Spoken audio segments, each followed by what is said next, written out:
Hi, kindergarten, first graders and second graders. This is Miss Bobo. It's kind of late tonight while I'm recording this. Earlier today, I found out that we're not coming back to school for the rest of the year. I'm going to be honest with you. Miss Bobo's a little bit sad, but I also respect the decisions made by our governor and by the people who run our schools. And so, we're all going to have to deal with this together, and I know we can all handle that. Sometimes when we have what we feel like maybe might be some extra time on our hands, sometimes we can develop a new pastime, like a new hobby, something fun to do. Well, I found a story about a little girl who had the opportunity to have her granddad, her grandpa, to come and live with her. Now, Grandpa lived out in the country, and she lived in the city. And all of Grandpa's life, his favorite thing to do was go fishing. Not many places to fish in a big city, right? Well, today in our story, the little girl goes and gets her grandpa. He comes to live with them, and they get pretty creative in the city when they discover sky fishing. Let's read this story together today. It might give us some ideas of a new hobby to try or a way to use our imaginations while we're at home. Now, the author of this story is Gideon Steerer. That's the author, right? Wrote all the words. The pictures are by Polly Bernatine, who, the pictures by means the illustrator. Okay, our story is called Sky Fishing. Now remember, we don't skip pages at the beginning of the story, right? Because look here. Grandpa has quite a collection. There are some what we call lures where they try to get the fish to come and bite. And here's some other fancy ones. And look at all the different types of fish that Grandpa has caught through the years. I see tuna. I see Atlantic salmon. I see a flying fish. Wow, that's pretty cool. And there's also the Atlantic codfish. Then on this page, it shows some of Grandpa's fancy reels that he has. So Grandpa is bringing lots of knowledge of fishing to the city. Let's see what happens in sky fishing. When we picked Grandpa up to come live with us in the city, he brought every one of his fishing poles. Look at that. He's got a bunch, doesn't he? Now you see where his house was for sale and then it's sold? Okay. He had been a fisherman his entire life. So it didn't take him long to realize that where we lived, there was nowhere to fish. Check it out. You see him? Now this is an apartment where they live in the city. Not a house with lots of grass in the yard outside, huh? Look at all the traffic. Those big bright lights of all the traffic going through the city. I can only imagine what Grandpa must be thinking. Don't think there's any fish down there in those streets. We tried new hobbies that fall.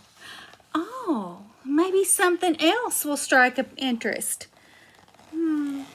Looks like she's trying to get Grandpa to play with the airplanes. Maybe build them and play with airplanes. And winter? Well, it looks like maybe learning to play chess. But it doesn't look like Grandpa's too interested, does it? He's kind of looking out the window. But for Grandpa, there was nothing that could take fishing's place. You know, old habits are hard to break. You know, Grandpa's an older gentleman and he's been fishing his entire life. So this is kind of hard for Grandpa.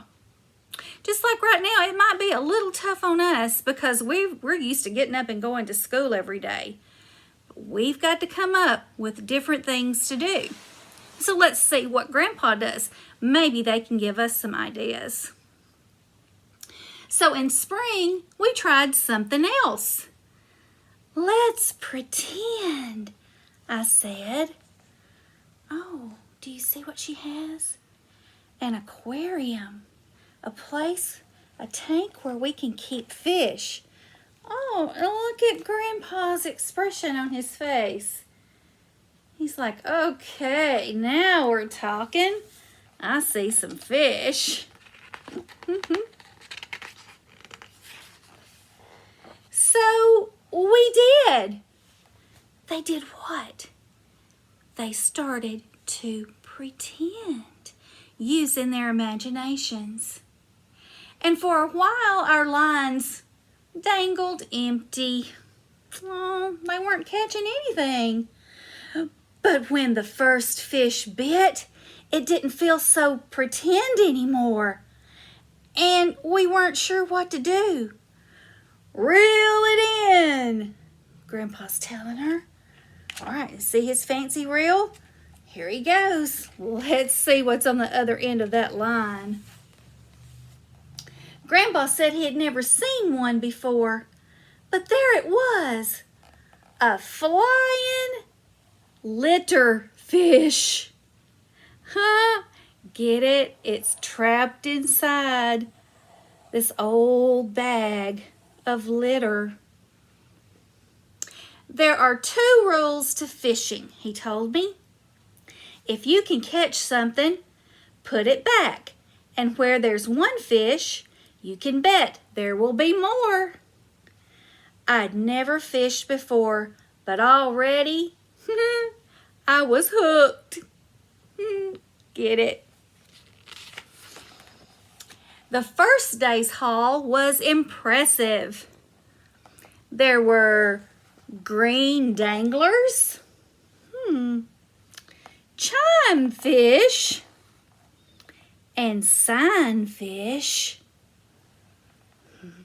laundry eels, and even a cold air square. Oh, that's funny. Look at all the different things that they're catching. But none of them were fast swimmers, so they were easy to catch. The bigger challenges waited further in the deep and would require patience, practice, and study. Below us, the sidewalk flowed slowly. It was the perfect place to start. Now look, do you see them high above in the apartment? And they're looking down. Now, do you think there is really water and fish going down the street in the city? What do you think? No, I don't think so either. I think they're using their imagination. Let's see what happens. Catfish were the first to bite. Then Mexican catfish. See the sombrero? And then songfish. And goldfish. The golden necklace.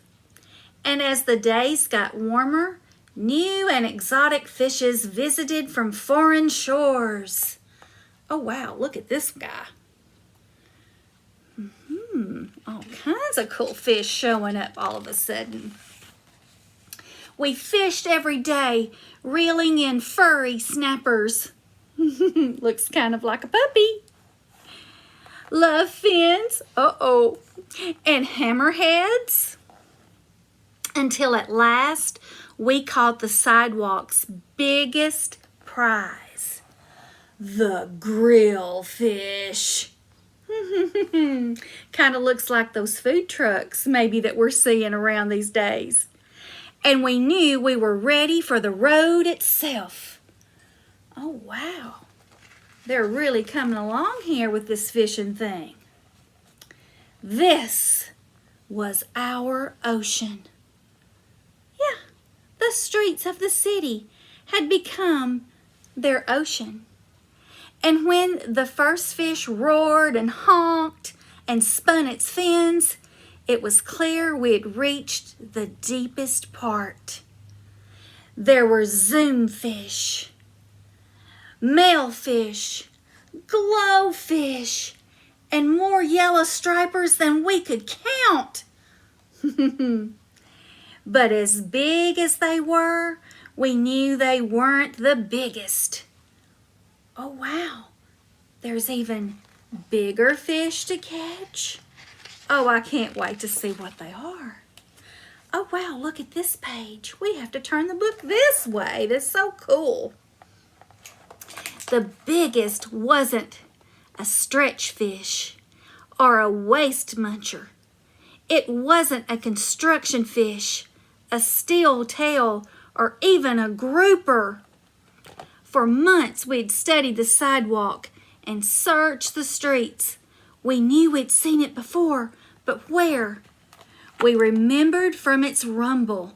The biggest fish lived even deeper. Oh, are you guessing? Do you think you know what the very biggest fish might be in this city?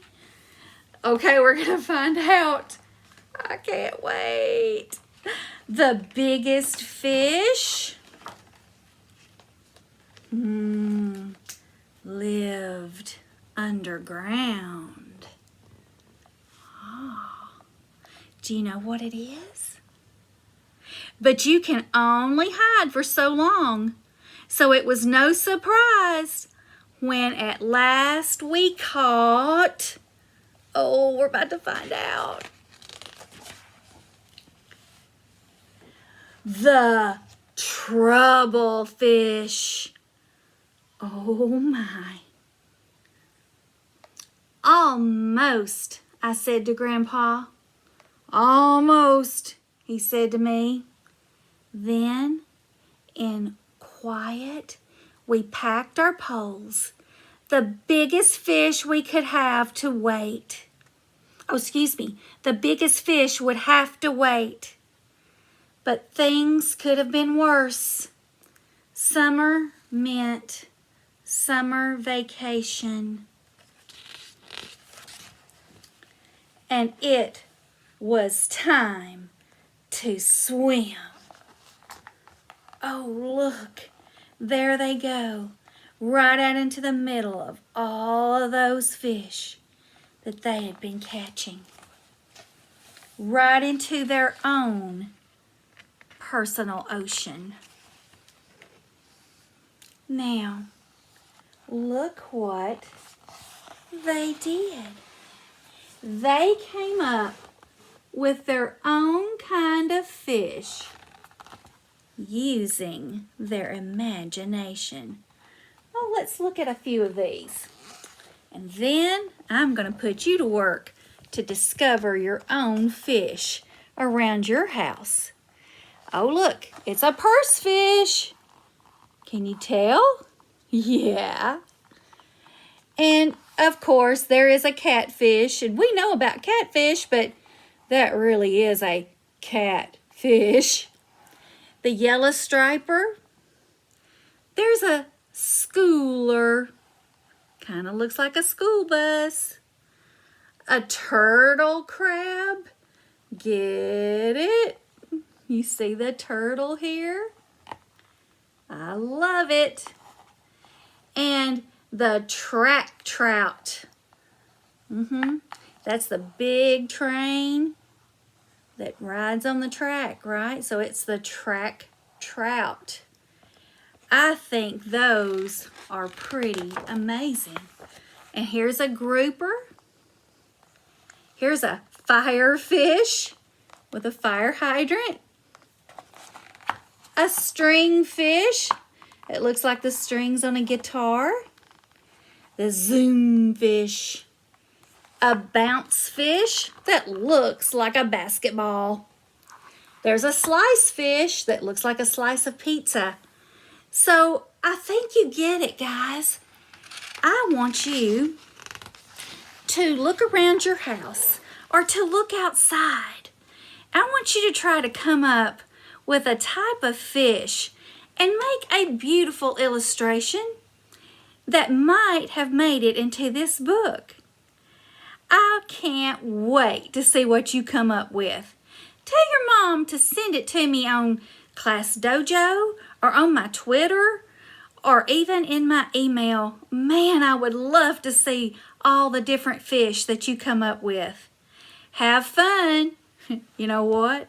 You might even come up with a whole school of fish. Love you guys. I'll read to you next week. Bye.